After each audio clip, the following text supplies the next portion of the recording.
How the Cookie Crumbled, the true and not so true stories of the invention of the chocolate chip cookie, written and illustrated by Gilbert Ford.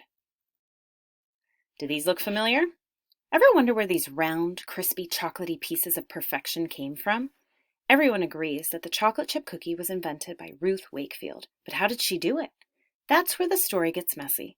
I'm here to show you some ways it could have happened. So sit back, grab a cookie, and let me sweep up the crumbs.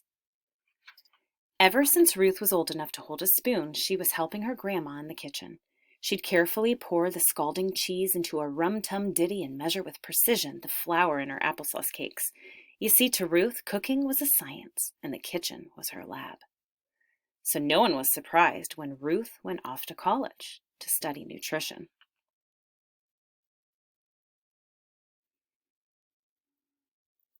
After she finished school, Ruth went on to teach cooking in a high school.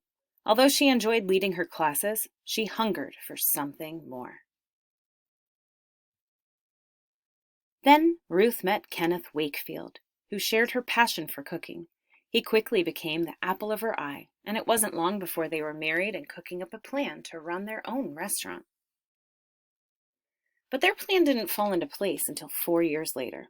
It was 1930, the beginning of the Great Depression, and with a young son in tow, it was not an ideal time to open a restaurant. But when our lovebirds found an old toll house in Whitman, Massachusetts, they knew it was now or never. Ruth and Kenneth scraped up their savings, signed on the dotted line, and fixed the place up, naming it the Toll House Inn. Ruth didn't let the hard times stop her from opening her restaurant. She ran a tight ship, planning the menu and doing most of the cooking herself, while Kenneth ordered food and helped out in the kitchen. Ruth's staff said she was one tough cookie to work for. She demanded that the servers set the table flawlessly, and she even measured the distance between the fork and plate for accuracy. As diners began to trickle into the Toll House Inn, Ruth's hard work sure paid off. She sent her customers home with full stomachs and a craving to come back for more. Now, here's the part where Ruth invents the chocolate chip cookie. The trouble is, no one can agree on how she did it. Here are the 3 ways the story has been told. The first way: the disaster. As one tale goes, it all began when Ruth was whipping up a batch of butter drop dew cookies.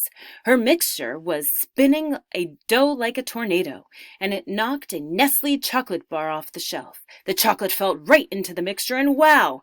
What a disaster! But the grill man suggested that Ruth bake the cookies anyway. Ruth gave it a try, and when she pulled those cookies from the oven, she discovered pure heaven. Number 2.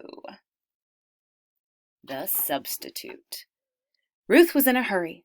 Our talented chef had forgotten to order baking chocolate, so she improvised by taking an ice pick to a Nestle chocolate bar.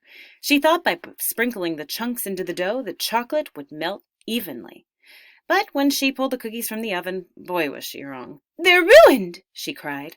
Of course someone else in the kitchen took a bite and said, "Mmm." When Ruth decided to try one herself, she agreed. And the last story, the mastermind.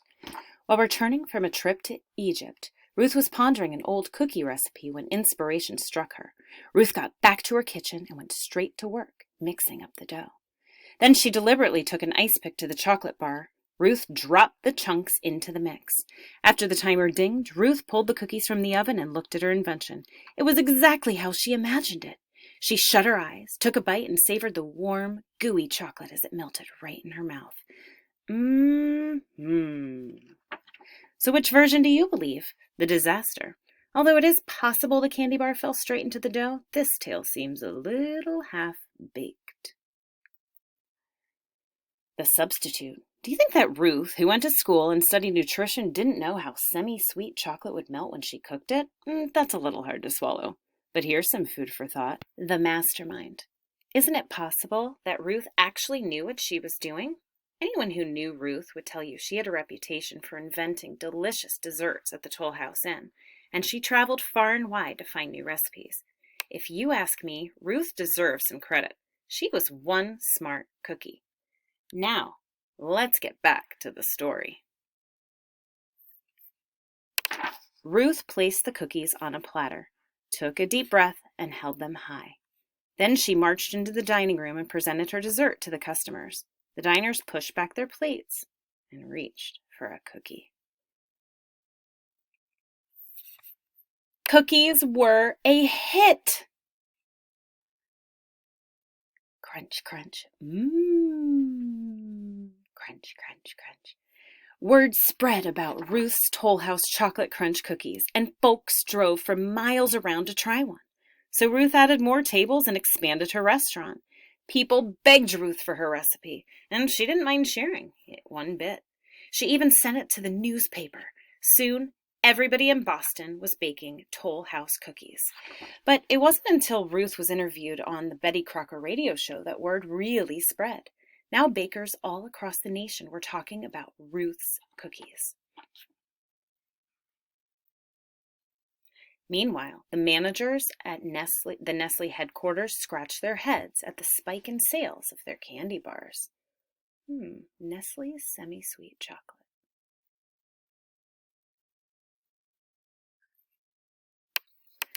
When they discovered that the cause was Ruth's chocolate crunch cookies, they begged for her recipe. Ruth gave it to them, and Nestle began to produce chocolate chips designed specifically for Ruth's cookies. And Ruth? Legend has it, she was awarded a lifetime supply of Nestle chocolate. By the 1940s, every grocery store in America carried the Toll House cookie recipe on each bag of Nestle chocolate chips. From kitchen to kitchen across the country, cookies were baking.